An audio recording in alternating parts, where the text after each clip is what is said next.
नमस्कार दोस्तों, बाजार हाट न्यूज़ चैनल के एक नए एपिसोड में आप लोगों का बहुत बहुत स्वागत है। तारीख है दोस्तों 1 जुलाई 2020 और यहाँ पर 2 जुलाई 2020 के लिए निफ्टी और बैंक निफ्टी इंडेक्स के एनालिसिस करेंगे दोस्तों, यानी कि एक्सपायरी डे के लिए देखेंगे कौन सा इंडेक्स जो निफ्टी और बैंक निफ्टी किस लेवल पे खड़ा है, कहाँ सपोर्ट है इसका, अब कहाँ रेजिस्टेंस बन रहा है, क्या लेवल आ रहा है। तो दोस्तों बात करता हूँ सबसे पहले निफ्टी की, लेकिन आपका कमेंट का इंतज़ार रहेगा, अपना इंपॉर्टेंट फीडबैक देना बिल्कुल भी ना भूलें। चलिए निफ्टी की एक चीज़ों को मैं कुछ नोट कर लेते हैं हम लोग। यहाँ पे नोट क्या करना है, निफ्टी के इस हाई पॉइंट को नोट कर लेना है, इस रेड वाले हाई को, ठीक है। और उसी रेड वाले हाई के बाद हम लोग इस ग्रीन वाले हाई को भी देख लेंगे। और उसी ग्रीन वाले के बाद कुछ नहीं करना आपको, बस इस ग्रीन वाले हाई से इस रेड वाले हाई को जैसे ही हम मैच कराते हैं तो हमें पाएंगे कि एक ट्रेंड लाइन वहीं से ड्रॉ हो जाता है। क्या होता है, एक ट्रेंड लाइन ड्रॉ हो जाता है। देखिए यहाँ से ऐसे करके अगर मैच कराते हैं तो पता चलता है, वहाँ आप देखिए ध्यान से, वो ऊपर वाला हाई लेवल अभी जैसा मेरा यहाँ टेस्ट कर रहा है, देखिए किया ना, तो ये पॉइंट को इसने मैच करा दिया। तो हमारा रजिस्टेंस देखिए 11,406 बहुत बड़ा निकल के आ रहा है। अभी हम उसको नहीं देखेंगे, अभी हमको उसको नहीं देखना है। मैंने बस एक ट्रेंड लाइन से दिखाया कि वो अगर ये सारे लेवल अगर जाता है तो उसको कहाँ पे टकराना पड़ेगा, 11,400 के आसपास हेवी रेजिस्टेंस है वो दिखा रहा था।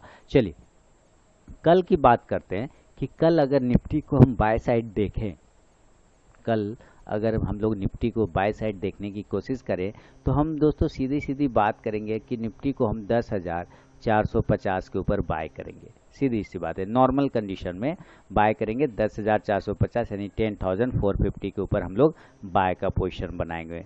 और इस कंडीशन में हमारा टारगेट होगा 10,500 का और 10,550 का। एक सिंपल सी बात है। अभी देखिए बहुत अच्छे तरीके से निफ्टी के जो हाई प्राइस है और निफ्टी का जो क्लोज प्राइस है लगभग लगभग 17 पॉइंट का डिफरेंस है ना। तो कह सकते हैं ना हाई इक्वल टू क्लोज है। तो अगर हाई इक्वल टू क्लोज मैंने कितने बार बोला, अगर हाई इक्वल टू क्लोज होता है तो दैट मीन्स ऊपर जाने की पॉसिबिलिटी ज़्यादा होती है। लेकिन कल एक इवेंट है, कौन सा इवेंट है, कल एक्सपायरी डे है, वीकली एक्सपायरी है पहला वाला ही। अब ये जो एक्सपायरी है हमारे पास वीकली, ये इसको प्ले करना पड़ेगा ज़रा संभल के। तो चांसेस बनते हैं कि अगर 10,450 के ऊपर निकलेगा तो 10,500 का टारगेट और 10,550 का टारगेट देगा। लेकिन अगर सेल की साइड में देखें तो हम सेल का भी लेवल के लिए तैयार रहेंगे। सेल हम करेंगे 10,400 के नीचे, सेल बिलो 10,400। अगर 10,400 के नीचे निकलता है निफ्टी तो हम सेल कर देंगे नीचे के लेवल के लिए। टारगेट हमारा उस कंडीशन में होगा दोस्तों 10,350 का और 10,300 का, ये हमारा टारगेट होगा। चलिए ये तो हुआ नॉर्मल कंडीशन में दोस्तों। अब कल एक्सपायरी है और आपको पता है कि नॉर्मल कंडीशन के बाद हम लोग गैप अप गैप डाउन की भी बात मैं करता हूँ। अब यहाँ पे आपको ये समझना है, ये दो डोजी था, ठीक है, एक ये तीन, इसको इग्नोर करते, ये दो को पकड़ते।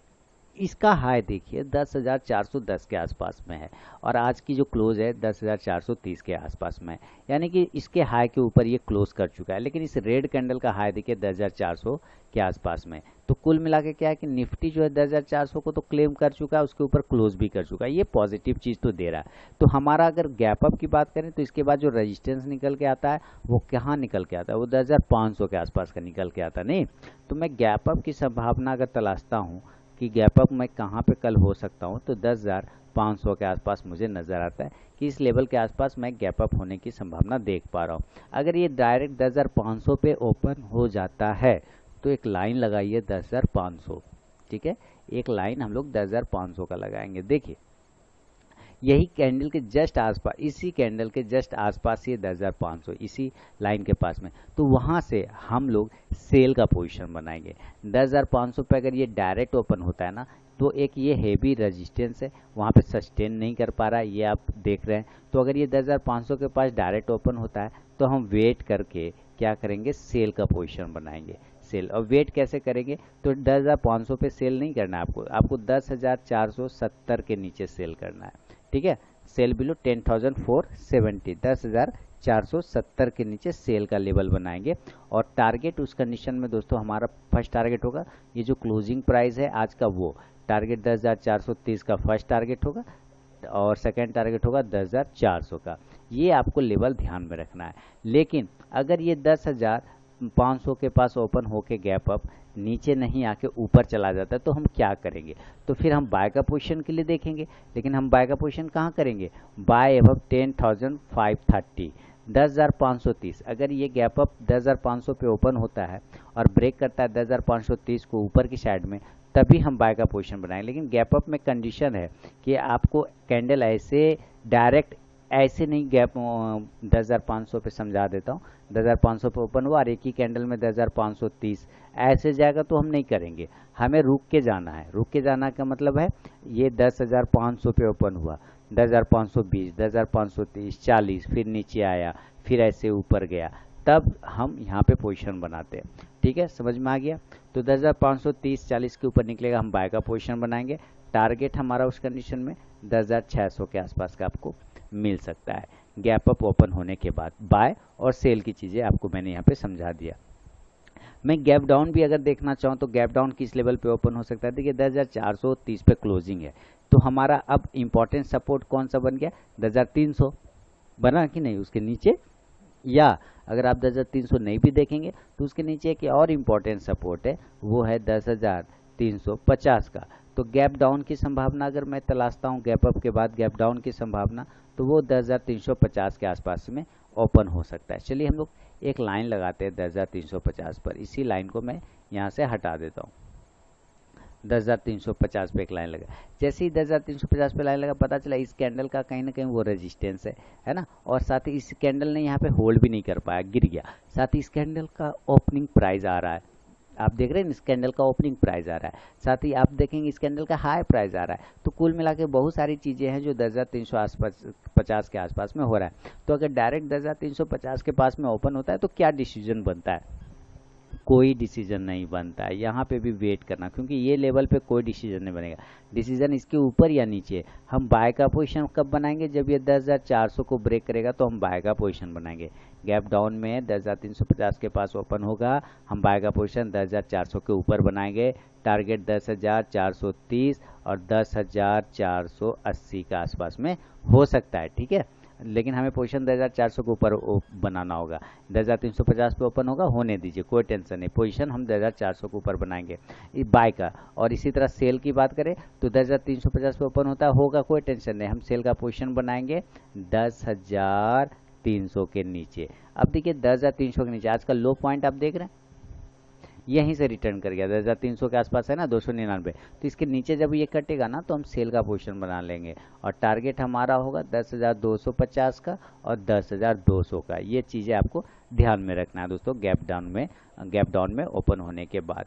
तो ये हुआ normal condition, gap up condition, gap down condition. आपके इंपॉर्टेंट फीडबैक का इंतजार रहेगा। अब ये सब चीज़ों को मैं हटा देता हूँ यहाँ से और इसके इंट्राडे चार्ट पे लेके आते हैं और देखते हैं क्या इंट्राडे चार्ट हमारे लिए क्या बता रहा है। चलिए इंट्राडे चार्ट। कॉल पोजीशन एक मैंने आज इंट्राडे के लाइव ट्रेड में कॉल में पोजीशन बनाया था, बहुत अच्छा मूवमेंट दिया और उम्मीद करता हूँ बाकी लोगों ने भी, मेरे साथ जिन लोगों ने भी पोजीशन बनाया होगा, अच्छा प्रॉफिट बना के घर गए होंगे।